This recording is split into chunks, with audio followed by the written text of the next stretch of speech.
మాతృదేవోభవ, పితృదేవోభవ, ఆచార్య దేవోభవ. తల్లిదండ్రుల తర్వాత చదువు చెప్పే పంతులే దేవునితోని సమానం అంటారు. ఎందుకంటే విద్యాబుద్ధులు నేర్పేది పంతులే కాబట్టి. అయితే అసోంటి పంతులే గిడొక బల్లె ఏం చేస్తుండో చూడుండ్రి. ఆహా, ఈసారి వారికి ఉత్తమ రాష్ట్ర ఉపాధ్యాయుని అవార్డు కాదు, ఉత్తమ జాతీయ ఉపాధ్యాయుని అవార్డు కాదు, ఉత్తమ ప్రపంచ ఉపాధ్యాయుని అవార్డు ఇవ్వాలనుల్లా.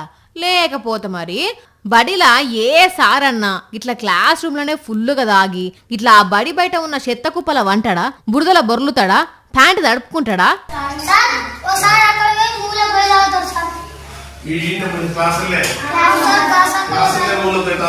చూసిండ్రా ఈ తమ్ముడు ఏం చెప్తున్నాడో?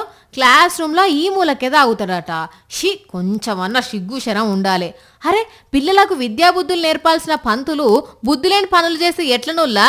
ఈయన చూసి ఏం నేర్చుకోవాలో పిల్లగాన్లు? ఈ తాగుబోత్ సార్ వారి పేరు రవిచందరు.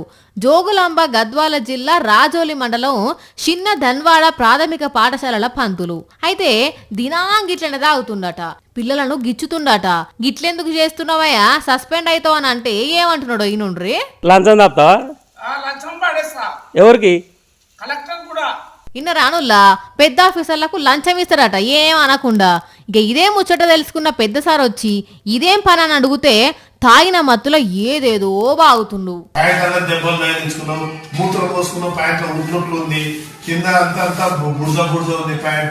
మనల్ని పిల్లలు ప్రతిదీ గమనిస్తారు సార్, మనం ఎట్లా ఉన్నామని గమనిస్తారు. గిసోంటోలు ఉండి దండగా సస్పెండ్ చేసుడు కాదు, పురాగా కొలుగుల నుంచి తీసేస్తే అప్పుడు తెలుస్తుంది అని కోపం చేస్తున్నారు.